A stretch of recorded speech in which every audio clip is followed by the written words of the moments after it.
Welcome to Mystara for a look into the macabre, as today's topic is the death of Immortals, and looking at the ones that are no longer with us. Despite the name Immortal, they can be killed, or worse. Sometimes they disappear without explanation or never heard from again. Before you get some grand ideas on grabbing your magic swords and hunting down its anti-odal, just a warning, you have to kill the Immortal on their plane and on their terms. Don't get your hopes up.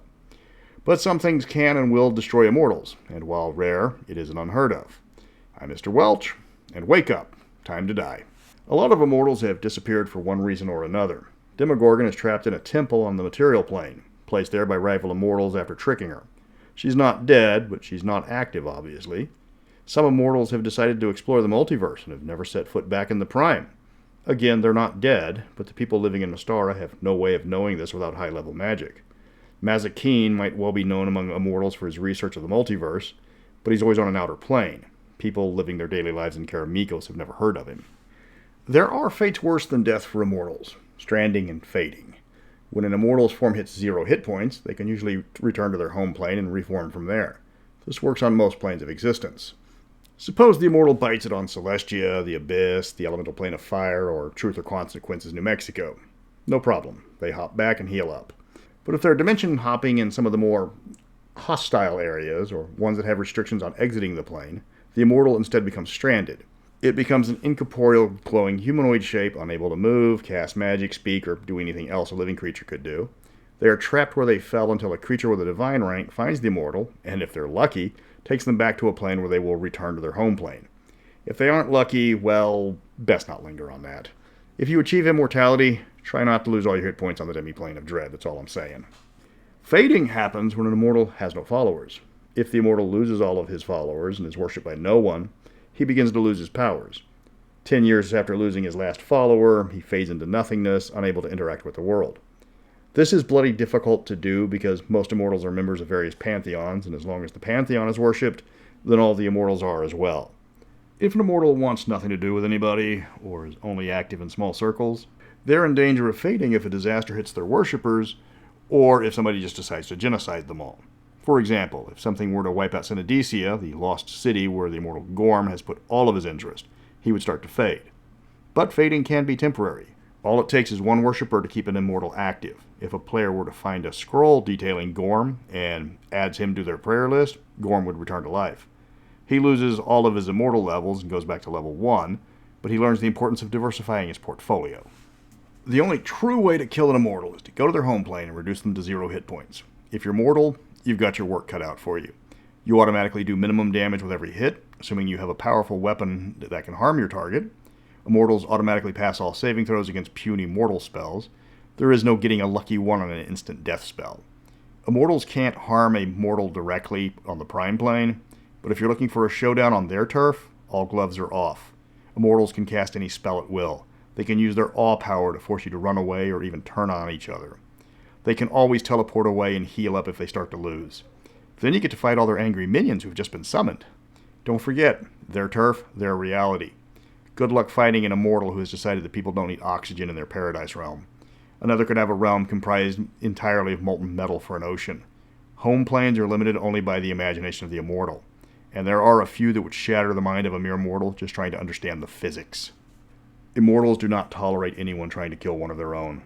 Even they are forbidden from offing each other. If an immortal screws up badly, the others prefer to punish the offender with entrapment. Eric's goal are to breach the barrier to the farm realms and unleash the horrors that lurk there upon Mystara. This would end all life in Mystara, cause most immortals to fade into nothingness, and put a damper on everybody's dinner plans for next week. But despite his genocidal goals, the immortals just imprisoned him instead of killing him. Because if they can do it to one immortal, then none of them are safe. If nothing else, Eric is a weapon of last resort. If something were to happen to Mystara, and the plane fell to the machinations of gods or fiends, then the Immortals could unleash the one guy that would make sure that those who defiled it shared its fate. Instead of killing each other, Immortals can be locked away for centuries or more. They can be reduced in power or even stripped of some of their assets. You might have all sorts of evil schemes ready for the Prime Material Plane, but if you're trapped on a small dimension the size of a single bedroom and your followers are half-dozen sentient stuffed animals, you aren't much of a threat to the multiverse. The powers that be created numerous prison dimensions specifically for immortals who have snuffed out another immortal, but who's in them isn't listed in any book that I could find. This protection applies to other divine level entities that would threaten an immortal. The Fey Court has beef with plenty of Immortals, but they know if they take out one of the more odious examples, they'd be at war with hundreds of Immortals. An Immortal visiting an outer plane isn't going to get turned into modern art by a random god, because the retribution would be swift, overwhelming, and total. Gods might be more powerful than a typical Immortal of similar rank, but Immortals outnumber divine pantheons in total headcount. Even the demon lords of the Abyss know not to try and cap an Immortal. They'd rather not spend eternity getting passed around between the different spheres of power, like an infernal piñata. Despite the difficulty of killing them, and the knowledge that if you're not an Immortal, a move against them is a move against all of them, Immortals can still snuff it. There are certain regions where Immortals have tried to go, and a few lucky ones have managed to make it back alive. Not in one piece, but still alive. The Vortex Dimension is first and foremost on that list. It's comprised of a roiling black cloud just outside the Great Barrier. No one knows what happens to those who enter it. Those who have somehow returned with no memory of what happened to them. Few are willing to find out. There is a rumor that the Vortex Dimension is the home of the Old Ones, and the only way to join their ranks is to brave it. If anyone's ever succeeded, there's no way of knowing. The first Immortal listed to bite the big one was Ground, an ascended Earth Immortal, from what I could tell. He was only mentioned in the adventure Wrath of Olympus, where he was attacked by mortals wielding a powerful artifact, along with some extraplanar baddies. It's never explained who killed him, only that he was set upon immediately when confronting his trespassers. One of his killers was apprehended and subjected to a fate worse than death. Actually, it was a fate equal to many deaths, as he was constantly reincarnated and then buried alive again. Orinus was the patron of giants and the Immortal that first created them, with the exception of hill giants, because those are beastmen stock. He died before the creation of humans, but after the fall of the Carnifex. His true fate is largely unknown. It is rumored that he was trapped by Kiwats, a powerful Nithalgu, who later figured out a way to kill Orinus and ascend into immortality himself.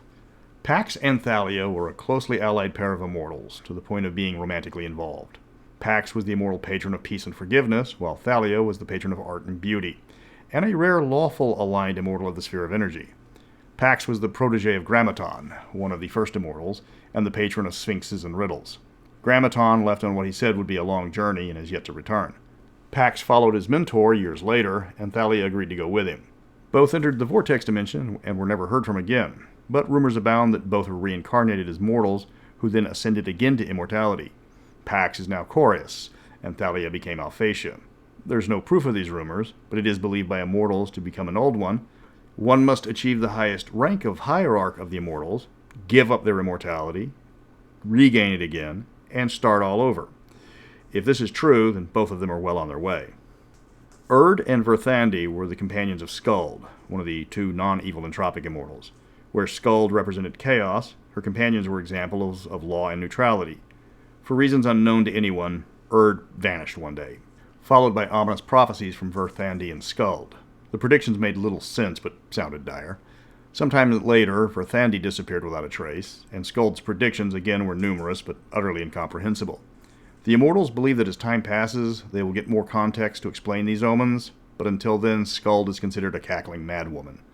Several Immortals have noticed that Skuld has taken on the mannerisms of her missing sisters, leading many to believe that the three Immortals have merged into one, but to what ends is a mystery. To say that missing or supposedly dead Immortals are adventure hooks would be an understatement. Even the trapped Immortals we know about could change the face of Mystara, mainly for the worse. If a player reaches truly epic levels and decides to traverse the verse, there's an excellent chance they might find Immortals thought to be lost who were instead chilling on another plane of existence. Finding ancient temples from the time of Blackmoor or Timora might introduce players to an Immortal lost since forgotten. A prayer made half in jest with a random name on the wall could return a power player to the halls of Pandius. Getting pulled into the mists of Ravenloft might bring players to what everybody else considers a ghost, but a cleric might be aware of the Immortal that now haunts the demiplane. Getting out of the demiplane and finding a friendly Immortal to retrieve the lost deity is an adventure in its own right.